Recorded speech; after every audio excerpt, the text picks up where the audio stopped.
इससे साबित होगा। और इसके अलावा खास तौर से जो मैं जिक्र करना चाहूंगा, जो हमारी ऐसी लाइलाज बीमारियां हैं, पर्टिकुलरली जैसे कैंसर की है, कैंसर के साथ डायबिटीज है, हृदय रोग की है, किडनी की है, लीवर की है, जो बढ़ते जा रहे केसेस हैं, उसमें जो रिलैक्सेशन जो बहुत बड़ी जो दी गई है, इनको ड्यूटी में दी गई है, और खास तौर से मैं समझता हूं उस दृष्टि से जो टैक्स में जो एग्जम्पशन जो मेडिसिन के ऊपर जो लगता था, तो उसमें बहुत बड़ी राहत उन गरीब लोगों के इलाज की दृष्टि से होगी। उसमें बहुत बड़ी एक मुझे लगता है कि एक राहत भारत को उसमें मिली है। इसी के साथ में और चीजों का अगर मैं जिक्र करूं, जो टैक्स डेवोल्यूशन में जो एक बहुत बड़ी जो हमारे हिमाचल जैसे स्टेट के लिए जिसमें बहुत बड़ी मदद होगी, वो 10% की जो है उसमें इंक्रीज किया गया।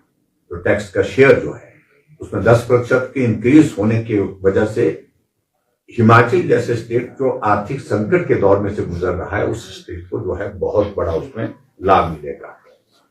जो फाइनेंस कमीशन की जो रिकमेंडेशंस का रेफरेंस आया, क्योंकि अभी तक डिटेल में उसमें हमको जाना है, अभी तक सारी चीजों को लेकर के अध्ययन करना होगा बारीकी से, लेकिन जो अभी एक जो मोटी जानकारी जो हमको अभी तक जो मिली है, जिसमें यूएलबीज को बहुत बड़ा उसमें सपोर्ट मिल रहा है फाइनेंस कमीशन की, जो 16 फाइनेंस कमीशन की जो रिकमेंडेशंस है, और उसके साथ साथ में जो डिजास्टर में उसमें बजट इंक्रीज करने का फैसला लिया गया। और हिमाचल के संदर्भ में जो लगातार डिजास्टर के दौर में से गुजर रहा है पिछले 2023 के पश्चात, और पहले भी, इससे पहले भी डिजास्टर की घटनाएं हिमाचल प्रदेश में हुई, उसमें बहुत बड़ी राहत जो है फाइनेंस कमीशन की रिकमेंडेशंस के माध्यम से हिमाचल को होगी। उस दृष्टि से बहुत बड़ा लाभ हमको और होता दिख रहा है। और टूरिज्म के सेक्टर में खास तौर से मैं इस बात का जरूर जिक्र करना चाहूंगा। टूरिज्म के सेक्टर में विशेष तौर से जो माउंटेन ट्रेल का जिक्र आया है, तो वो हिमाचल के संदर्भ में, और जिसमें 5-6 स्टेट्स उसमें और उसमें शामिल किए गए हैं, निश्चित रूप से उसके एक बहुत बड़ा लाभ उसमें होगा। और जो खास तौर से जो नेशनल इंस्टीट्यूट ऑफ हॉस्पिटैलिटी, ये मुझे लगता है कि टूरिज्म के सेक्टर में हमको नई ग्रोथ देने के लिए एक कदम उस दृष्टि से है कि नए लोगों को, नए नौजवानों को रोजगार के साधन भी उपलब्ध होंगे, माध्यम भी उपलब्ध होंगे, और उसके साथ साथ में रोजगार के साथ साथ में बहुत बड़ी एक अपॉर्चुनिटी टूरिज्म स्टेट होने के नाते हिमाचल प्रदेश को उसमें मिलने की संभावना है।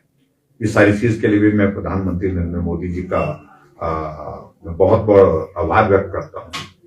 एक और जिक्र जिसमें लखपति दीदी का भी जिक्र किया गया है, और उसमें पर्टिकुलरली जो शी मार्च का जो जिक्र आया है, उस दृष्टि से भी महिला सशक्तिकरण की दृष्टि से आगे बढ़ करके काम करने का एक और बेहतर रास्ता निकल आएगा। ये भी एक बहुत बड़ी अपॉर्चुनिटी हमको हिमाचल प्रदेश में देखने को मिलेगी। और बाकी सारी चीजों को लेकर के मैं डिटेल में बाकी बातें कहूंगा बाद में, जब हमारी प्रॉपर जो है प्रेस कॉन्फ्रेंस होगी। लेकिन मुझे इस बात को लेकर के प्रसन्नता है कि जल जीवन मिशन में काफी बड़ी इंक्रीज जेजेएम में जो है, पिछली बार जो बजट जो खर्च किया गया है, लगभग 17,000 करोड़ रुपए का लगभग बजट खर्च किया गया था जेजेएम में। अब की बार इसमें जो इंक्रीज की गई है वो बहुत साइजेबल इंक्रीज है। जो बजट इसमें रखा गया है वो 67,000 करोड़ का बजट इसमें रखा गया है। ये बहुत बड़ी हिमाचल जैसे स्टेट के लिए भी और पूरे देश के लिए बहुत ज्यादा मुझे लगता है कि एक अच्छी खबर उस दृष्टि से है। एक और चीज को लेकर के मनरेगा का बहुत बड़ा जिक्र होता था, हालांकि जबकि मोदी जी के बारे में ये कहा जाता था कि मोदी जी आएंगे मनरेगा को खत्म करने की दृष्टि से नहीं, हालांकि हर वर्ष जो है मनरेगा में बजट में इंक्रीज की गई। और लास्ट टाइम मनरेगा का जो बजट जो था तो 88,000 करोड़ का था।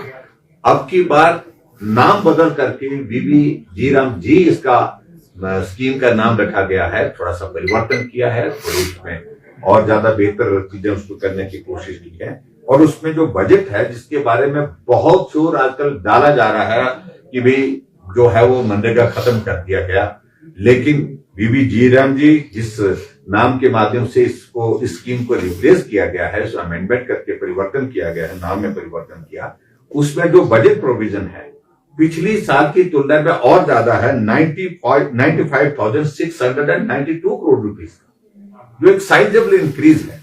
उसका भी एक बहुत बड़ा लाभ उस दृष्टि से हिमाचल प्रदेश को होने की संभावना है इसमें, ये मैं कहना चाहता हूं। और कुल मिलाकर के मैं इस बजट का अभिनंदन करता हूं, स्वागत करता हूं। एमएसएमई सेक्टर में भी उसको भी मजबूती देने की दृष्टि से बहुत महत्वपूर्ण कदम इसमें उठाए गए हैं, उनका भी मैं अभिनंदन करता हूं। और हिमाचल जैसे स्टेट के लिए एमएसएमई का बहुत ज्यादा अभिप्राय है, बहुत ज्यादा उसका अर्थ है। तो प्रधानमंत्री नरेंद्र मोदी जी को मैं बधाई देता हूं और निर्मला सीतारमण जी को भी बहुत बहुत बधाई देता हूं। उस बजट का स्वागत करता हूं। सर्वस्पर्शी बजट है और सर्वस्पर्शी के साथ साथ में देश को आगे बढ़ाने वाला बजट है, देश को मजबूत आधार देने वाला बजट है। और सबसे बड़ी बात, विजन 2047 विकसित भारत का ये बजट है और मैं इसका स्वागत करता हूं। सर, रेवेन्यू डेफिसिट से जो ग्रांट मिलती थी उसका कोई जिक्र नहीं हुआ है, क्या इसका हमारे की बंद है? देखो, 40,000 करोड़ से नुकसान होगा। देखिए, अब ये सारी चीज को लेकर के ये मैंने कहा कि 16 फाइनेंस कमीशन की जो रिकमेंडेशन का अभी तक डिटेल में अध्ययन करना होगा कि उसमें हमको क्या होगा। लेकिन जितना जो टैक्स डेवल्यूशन में 10% की इंक्रीज, दैट इंडिकेट्स कि आपको अगर कहीं एक जगह कमी होगी तो दूसरी जगह जो है उसमें आपको प्रदेश को मदद करने की जो है वो गुंजाइश निकाली गई है।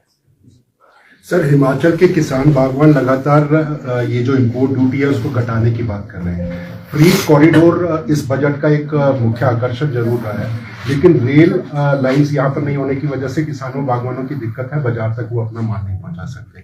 फ्री कॉरिडोर को रेल की ये व्यवस्था न होने के बावजूद आप इसको किस तरीके से देखते हैं कि हिमाचल को कैसे इसके साथ जोड़ा जा सकता है? और दूसरा सर, एक और बड़ा सवाल है कि हिमाचल प्रदेश के लिए बुद्ध टूरिज्म सर्किट, सरकार ने कहा है कि बुद्ध टूरिज्म सर्किट बनाएंगे, लेकिन ये नॉर्थ ईस्टर्न स्टेट्स के लिए है, लेकिन हिमाचल जहां पर लाहौल स्पीति जैसे एरिया में काफी बुद्ध टूरिज्म है उसको छोड़ दिया गया है। जो बुद्धिस्ट सर्किट की अगर बात कही जाए, मैं इस बारे में ये जरूर कहना चाहूंगा कि ये इंक्लूजन बाद में भी होते रहते हैं और खासतौर से बहुत सारी स्कीम जैसी होती है, एक बार उसका बजट में एक स्वरूप रखा जाता है, एक कॉन्सेप्ट रखा जाता है, उसके बाद पक्ष रखेंगे। मैं प्रदेश सरकार से आग्रह करूंगा कि वो सारी चीज को लेकर के अपनी बात रखें और निश्चित रूप हम भी रखेंगे और निश्चित रूप से आगे आने वाले समय में हम बेहतर उम्मीद करते हैं कि कुछ अच्छा ही होगा। और खासतौर से जो फ्रूट्स के बारे में आपने कहा है, और अभी तो केंद्र सरकार ने एक कमेटी भी कॉन्स्टिट्यूट की है, उस कमेटी का वो भी अध्ययन करेगी। लेकिन बात सत्य है कि हिमाचल प्रदेश के जो फ्रूट प्रोडक्ट्स को मार्केट तक पहुंचाने में हमको बहुत बड़ी कठिनाई का सामना करना पड़ता है और वो एक संकट रहता है। लेकिन जो रेलवे नेटवर्क अब हिमाचल के अंदर प्रवेश कर रहा है धीरे धीरे, तो उससे आने वाले समय में हम राहत की उम्मीद करते हैं। Thank you very much.